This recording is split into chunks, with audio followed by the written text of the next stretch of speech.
Hello and welcome to Tykes Tv, another season. Ryan the Bearded Tyke, as always, mate, a pleasure. We did a live over a week. Went pretty well, to be fair. A lot of things to get discussed about players. First things first, I'd like to welcome all the sponsors for another season. We're a new sponsor as well. It's Smile Club Bar Venue, but OW. Darts, which we touched on, Ryan, and more things will be coming up with that. A tournament in Huddersfield. So again, we'll be releasing more things about that. They're all on social, so check them out. It really is a good night. We've got HC Plumbing, Speeders Butchers, Top Locksmiths, great service he does in Barnsley as well. NK Boxing Club Promotions, Guys Construction, who donated £50 and live as well, so appreciate that. And we all know Up and Down, we're affiliate at Tykes TV, great online fanzine, bit of a piss take, tongue-in-cheek laugh, but again, end of the day, you got to laugh even at your sense sometimes. So I just want to welcome all of them for this season. We will be touching on the new sponsor, like I said, the Darts promotions at the Venue Bar. As soon as we get more information, I've got all details about how they're going to be able to purchase tickets, mate. So we'll put that out on this. I'll send that to you and we'll put it out on the socials. So, and again, for people that didn't watch the live, if you watch the live, people will watch or listen to Tykes TV. There's going to be discounts as well for tickets. So again, there'll be more info on that. So you'll be paying for full price. You'll be paying a discounted price, and it is a really, really good night out as well. More like Steve, Scotty Tuotti, Durant will be here. All dart players and that Bunting will be here. So really good night. Right. So before we get to the Mansfield game, Ryan, EFL statement finally came out. I've got my own thoughts on this as well. I'm glad that it's not a point deduction for a start. Conway and Lee, the two charlatans, even though they're paying the paltry sum of £100,000, £75,000, sorry, it's the long aftermath damage, I think, what's been done to the club, for with them two being in charge. Me, I don't know what your thoughts on it are. Well, yeah, I mean, the good thing is, Neil, that we're rid of them, are we? And I think the overall outcome of how it's panned out, I don't think it could have panned out any better for the football club. I think that's probably the best result we could ever imagine it were going to be. When we first heard about it last year, I think rightly so, a lot of football fans were really, a lot of Barnsley fans were really worried about what were actually going to happen to the club, where we're going to get points deductions that season or next season. We didn't know if it was going to be a massive fine that we're going to, or transfer embargoes. It could have been all sorts that could have happened. As it happens, it's turned out really well for us in the end, because it's them two that have been fined and not the club. And I think that has a lot to do with the fact that it's those two that that committed the offences, and when the club actually came across it, they actually brought the EFL. The EFL didn't find it.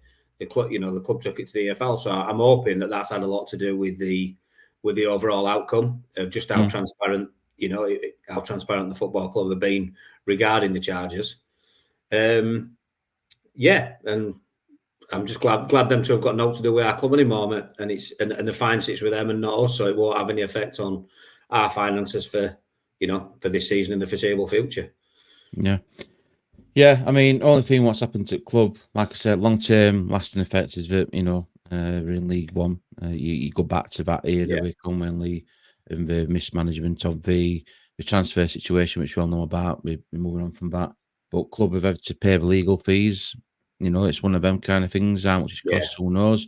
But again, that's made a dent in club's pocket. But, club reported it straight away. As soon as they saw things that are amiss and not right, you'd like to think that's took a part in it with EFL as well, owning up and saying, look, this is what we found, get ball rolling, which, like what you said there, a lot of people, a lot of fans, me included, were wondering, is it going to be points? You look at other club situation, but I think where Barnsley going to EFL, that's probably helped in our case, I'd like to think.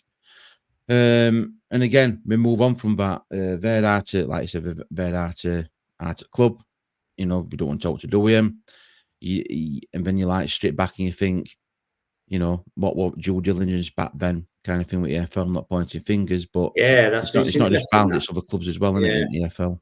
It's really interesting, that, Neil, because obviously the EFL have gone ahead and fined these two, and rightly so. But also, they're not blameless in this, are they? Because they're not doing the fit and proper checks for owners coming in, and hopefully this will. It seems to be moving in the right direction that way, and we're getting the sort of the crux out of English football. I think there's still a few in there that shouldn't be in there. I think there's certain clubs that are still suffering with idiots in charge, but hopefully moving forward they won't have any more people who are just in there just to destroy football clubs, really, and only in it for a quick quid, which is ridiculous. Really, there's no money to be made in football, no real money to be made in football.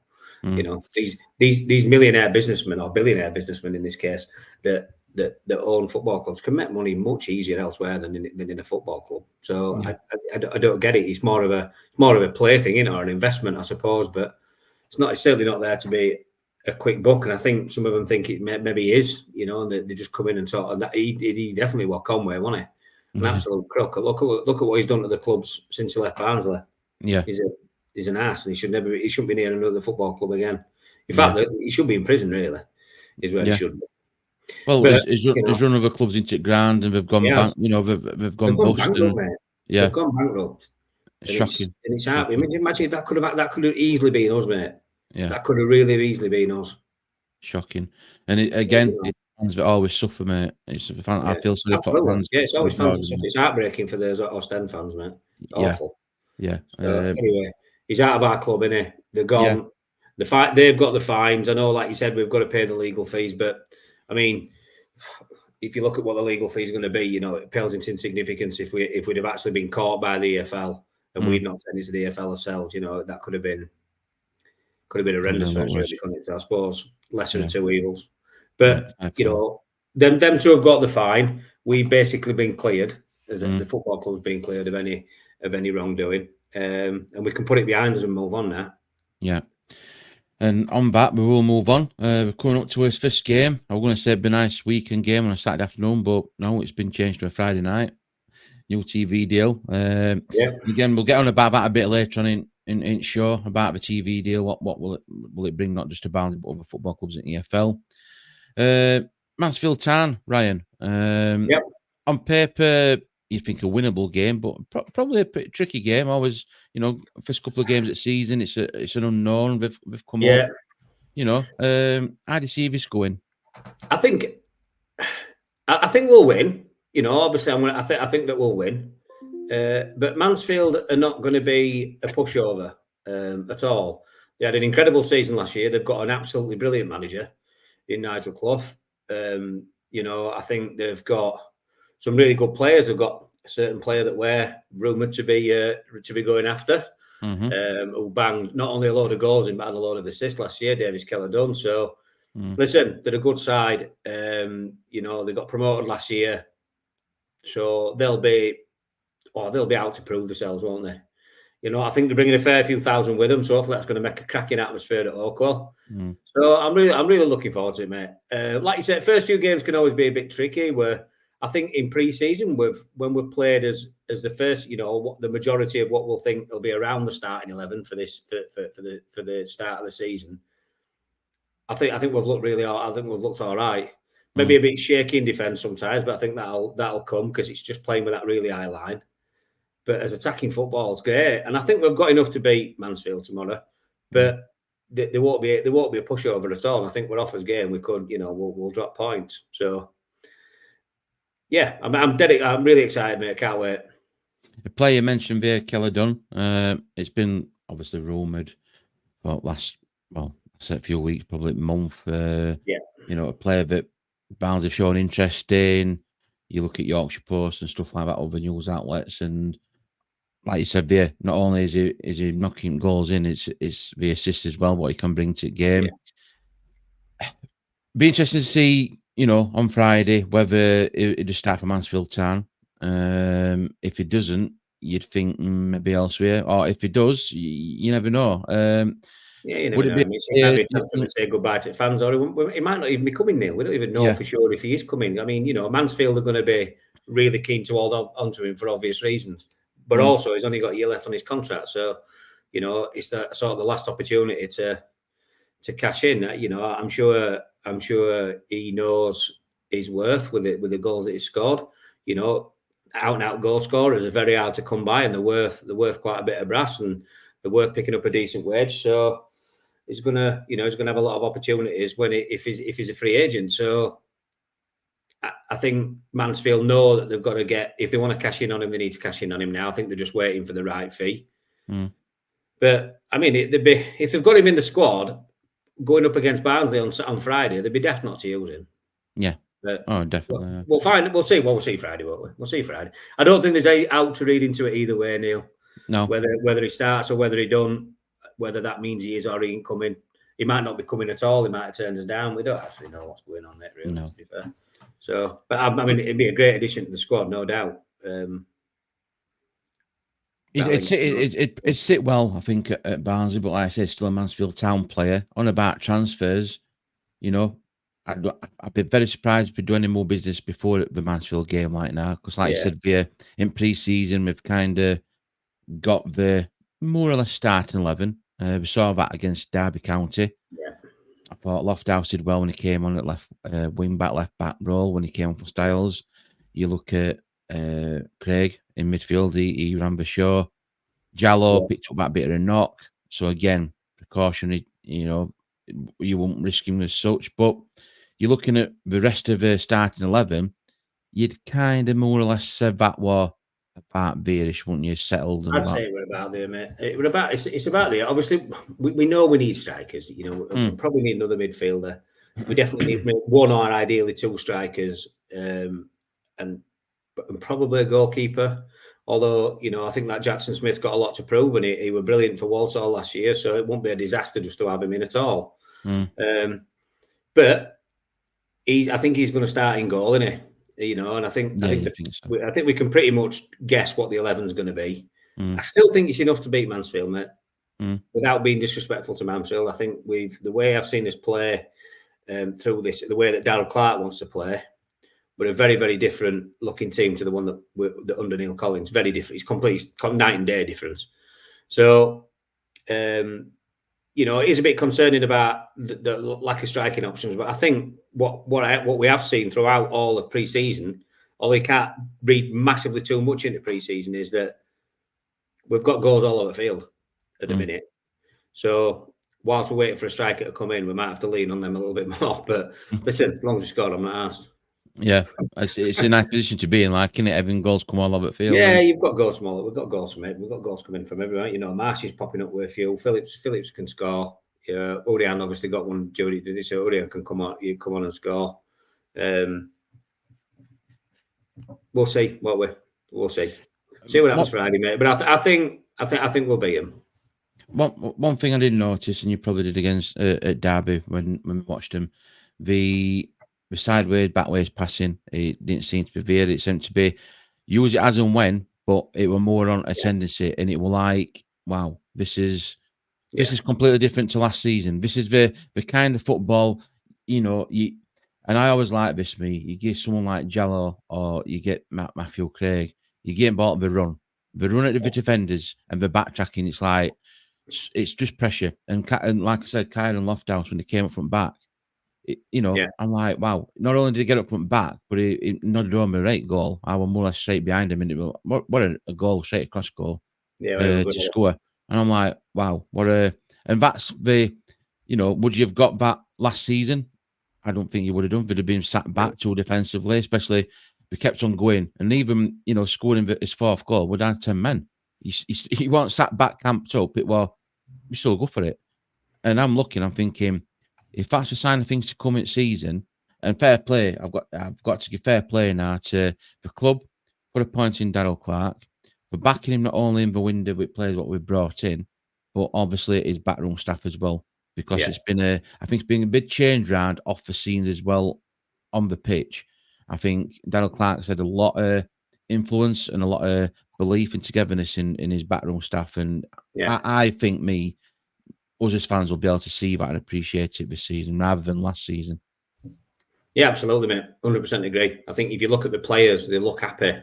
They look happy, don't they? And excited. You know, when they're doing their interviews afterwards, they look great. They look excited. Darryl Clark looks a real character. I really like the style of football, mate. And I think it's only going to get better the more time he spends with us.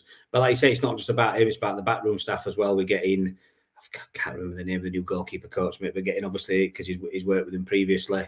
Something Bittner won it, yeah. Yeah. And then getting Dean Whited in, and then he's stayed with he's kept John Stead and obviously keeping Davers in as. I think it's a really, really good backroom team, backroom staff, and I think that we're gonna do really well this season, mate. I really do. I think there's a lot of people on there predicting 8s and 9s. I've even seen 17s. It's like, get on, man. We'll be right up there. I think we're a couple of sidings away from having a good automatic push. And you can call me crackers if you want. Folk can call me crackers for thinking that, but I think we are the way that we play football. We're going to have, as long as we can get them a couple, 2 or 3 more in, the right players. We can make. I really genuinely think we can make a push for automatics. I think Birmingham should sleepwalk the league.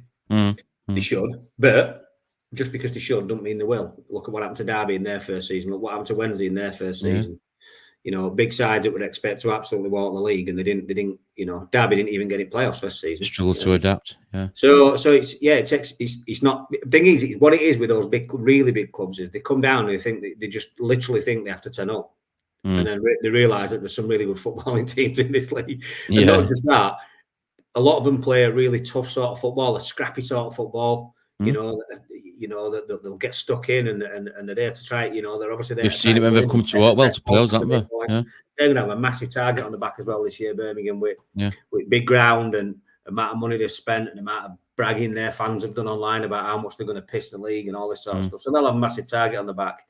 But they should sleepwalk the league, Birmingham. If they don't, for me, it's a failure. But I think that second place is massively open for grabs, and there's no reason why we can't push on. There's nobody else in that league that we should think that we can't get above into second position. There isn't. Like that, and it's a good comment on all what you said as well. Is that the teams that have come down, it's got. No matter how much money you spend, then players still got to bond and gel. And I think under Barnsley, we've lost some players, but I think the players that have come in are more than capable. Improving. It's just a striker. Obviously, we've not replaced. We've not replaced Devante Cole, and although Devante Cole frustrated us a lot at times, he scored 18 goals last season, and we've got to replace that somehow. We've got to replace him somehow because 18 did come from Devante. So, we've got, and we've not done that so far. But I'm really hoping that Sam Cosgrove's going to kick on this year, like he did towards back end of the season. Game service and been a bit slow, but we'll see how he cracks on. I'm hoping that with the likes of Georgie Gent getting down left. I mean, he played really good against Roma yesterday in that first half. He was absolutely fun. He gets behind and he's kicking. He can whip a ball in. That's just a godsend for someone who's 6 foot 7. Like I was going to say, bread and water. 5 is whatever he is. He's a big shire anyway, and Cozzy. So that should be custom made for an attacker like him. That's what we're screaming out for, isn't it? Screaming out for, and like you say, again, Birmingham, they're going to have a big target on. A lot of people are going to, and I don't mean it's disrespectful, but you see some teams what are going to be, going to be down bottom end of the league. They've come to work well last season and they made it hard. They have made it hard, and they can turn up. Yeah, they do what they do well. They know they can't go toe to toe with you. Yeah, but they make themselves hard to beat, and they are hard to beat. Yeah, they're not low. I think that's what they think. They just think because they've been relegated from Championship. Yeah, it's suddenly like an automatic pass straight back into League One. You get relegated, that you piss the league. But we're seeing it with sides dropping down from Premier League and the Championship. It's even easier for sides that are dropping down out of Championship, out of Premier League and Championship, because they've got 3 years worth of parachute payments, and they don't make it. There's absolutely no rule to say that you can bounce straight back. In fact, I think the last team that bounced straight back first time were Hull, and I think that was 2021, something like that. Yeah, we bounced back 18-19 at first attempt, didn't we? Yeah. I think Hull. I'm sure Hull were last team to bounce back first attempt out of that league. It's an hard task. A lot of big clubs in that have got stuck in that league, mate, for a few seasons. Ipswich. Yeah. What were Ipswich in it? 4 years. Sunderland were in it 5 years. Sheffield United were in it 5 years. Wednesday were in it for 2. Derby were in it for 2. Bolton have been in it for 7 or 8 or something like that. Yeah. No, they went down to League 2. I think they've been went in down it to League 2 and come back up. Yeah. Portsmouth were in it for 8 seasons. It's not. Yeah. There's some big. It's not a given because once you get in it, you're stuck in it. Yeah. But you can be stuck in it for a bit, and it's a tough league to get out of. And I think they're going to have a bit of a shock, the Birmingham fans. Be interesting to see. Especially with them having such a big target on the back. They're going to be the side that everybody wants to beat. They're 100%. Going to be the teams where everybody goes to their ground. They're going to want to take points off them at their ground, you know. Yes. So, very, very true. Before we get on about this Sky TV deal and that, we'll go to score predictions. And again, people are watching. Let us know your score predictions as well. What are you going to say then for Mansfield then? Score prediction, Ryan? I'm going to say 3-1 Barnsley. I'm going to say that as well. Yeah. We'll say 3-1 Barnsley. I think it'll be tight in the first half. And I think we'll come out and, you know, maybe 1-1 at half time and come in and shoot it into Pontiac and get a couple of goals and come away with a nice 3-1 win. Yeah, I'm going to say 3-1 as well. I just feel that the momentum in our Daryl Clark's going playing. Obviously, we probably, you know, concede a goal. We've always got bite and locker until defence settle down. But again, I'd take 3-1. At least it's a win, and it's a good start to campaign. Getting to campaign, getting to the season. Obviously, there's a new TV deal done by Sky, Ryan. Yeah, there's been a lot of people commenting and making complaints, saying that scheduled TV fixtures and this over up and down all over the place. And I was kind of one of them because for Rotherham game, I'm going to not be able to attend now. It's been moved to a Monday night due to work and that. I can't get that time off. That's poor.